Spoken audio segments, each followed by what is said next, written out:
शुक्राचार्य एक गुना। आज मैं आपको भाग्य रेखा के बारे में चर्चा करूंगा।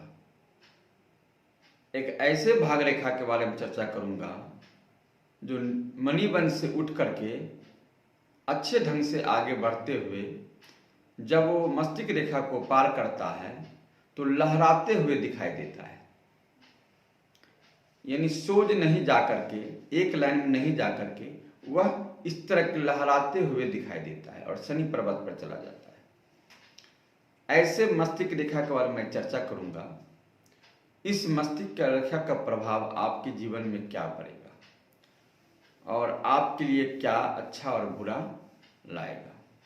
जैसे कि आप देख रहे हैं मेरे इस हथेली को, ये भाग्य रेखा मणिबंध से उठ करके सोज लकीर बन के जा रहा है और जब मस्तिष्क रेखा पार करने के बाद ऊपर जैसे बढ़ा है तो ये लकीर ऐसे ऐसे ऐसे ऐसे ऐसे ऐसे घूम करके, यानी ये लकीर एक तिरछा उर्छा होकर के टेढ़ा मेढ़ा होकर के शनि पर्वत पर जा रहा है, यानी स्प्रिंग की तरह जा रहा है। इस तरह की भाग्य रेखा अगर सोच जा रहा है और ऊपर जाके वो तिरछा शनि पर्वत पर जाकर टेढ़ा मेढ़ा होकर के शनि पर्वत पर पहुंचा है, तो इस भाग्य रेखा के बारे में मैं चर्चा करूंगा। इस तरह के भाग्य रेखा वाले जातक के जीवन में क्या प्रभाव आएगा, ऐसे जातक जीवन किस तरह जिएगा, ऐसे जातक के जीवन में क्या क्या होगा, ऐसे जातक क्या क्या करेंगे, मैं उस विषय पर चर्चा करूंगा। भाग्य रेखा एक जीवन का महत्वपूर्ण रेखा है।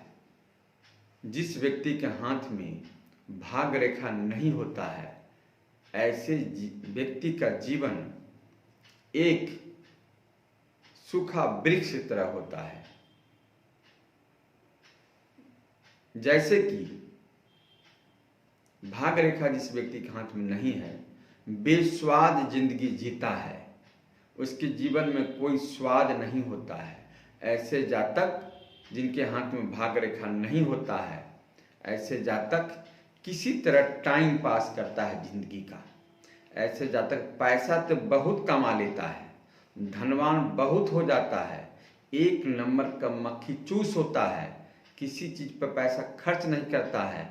ऐसे जातक जिनके हाथ में भाग्य रेखा नहीं होता है, ऐसे जातक का जीवन बेस्वाद मैंने इसलिए कहा कि ऐसे जातक अपने पर या अपने परिवार पर, समाज तो छोड़ ही दीजिए, समाज तो चर्चा नहीं कीजिए आप, जिनके हाथ में भाग्य रेखा नहीं है, ऐसे जातक अपने और अपने परिवार पर एक चमन्नी पैसा खर्च करना नहीं चाहता है। अपने परिवार पर, अपने पर वह सिर्फ समय काटने की बात करता है, धन जमा करने की बात करता है, बैंक में रुपया जमा करने की बात करता है, धन घर में नोटों का बंडल जमा रख सकता है, लेकिन अच्छे मिठाई नहीं खा सकता है, अच्छा वस्त्र नहीं पहन सकता है, अच्छे ढंग से जी नहीं सकता है। उनके घर में आप जाएंगे तो आपको कुछ भी अच्छा नहीं लगेगा।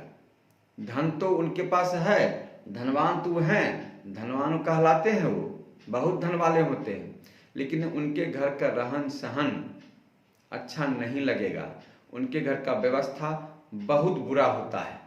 उस स्वयं भी उनके वस्त्र इतने गंदे ढंग से वस्त्र पहनते हैं, उनके बगल में बैठने में भी आपको आनंद नहीं लगेगा, अजीब सा महसूस करेंगे आप। लेकिन वह धन वाले होंगे, जिनके हाथ में भाग्य रेखा नहीं होता है, ऐसे जातक को आप साधारण सी भाषा में बोलेंगे तो एक मक्खी चूस व्यक्ति के हाथ में भाग्य रेखा नहीं होता है।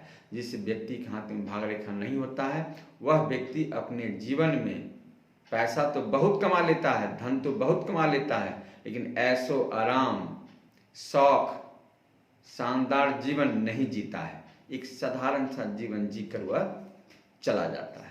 लेकिन जिस व्यक्ति के हाथ में भाग रेखा होता है, ऐसे जातक का जीवन ऐशो आराम का होता है। खाना पीना, कपड़ा लत्ता, रहन सहन इस व्यक्ति का एक अलग होता है। जिंदगी जीने का नाम ये जानता है कैसे जिंदगी जिया जाता है। लेकिन यही भाग रेखा जब ऊपर शनि पर्वत पर लहराते हुए ऊपर की ओर बढ़ जाए, टेढ़ा मेढ़ा यहाँ लहराते हुए ऊपर की ओर बढ़ जाए, तो ऐसे जातक का जीवन में हमेशा कुछ न कुछ परिवर्तन होते रहता है।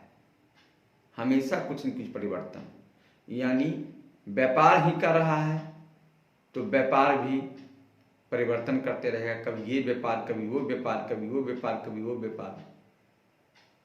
अस्थिरता भंग रहता है ऐसे जातक का। ऐसे जातक भाग्य रेखा नीचे से अच्छा आने के बाद ऊपर जैसी शनि पर्वत पर बढ़ता है तो टेढ़ा मेढ़ा लहराते हुए ऊपर की ओर जाता है। तो ऐसे जातक अपने जीवन में इनकी जिंदगी का हर पहलू बदलते रहता है। जीवन अस्थिर नहीं रहता है। कभी कुछ कभी कुछ कभी कुछ इनके जीवन में उतार चढ़ाव आते रहता है। कभी ऐसे जातक बड़ा ही खुश रहते हैं, बड़ा ही धनवान देखने में लगेंगे, कभी बड़ा ही गरीब हो जाएंगे, कभी बड़ा ही पैसों को नुकसान कर लेंगे, कभी बहुत पैसा कमा भी लेंगे और कभी पैसों को नुकसान भी कर देंगे, कभी धन कमा भी लेंगे, कभी धन को नुकसान भी कर देंगे। यानी इनके जीवन अस्थिर रहता है, यानी खूब एक तरह जीवन नहीं जी पाते हैं। हमेशा उतार चढ़ाव में इनका जीवन व्यतीत होता है। तो आज मैंने भाग रेखा के बारे में चर्चा किया, आपको लहराते हुए भाग रेखा के बारे में। आगे और भी भाग रेखा के बारे में चर्चा करूंगा। आज के लिए नमस्कार।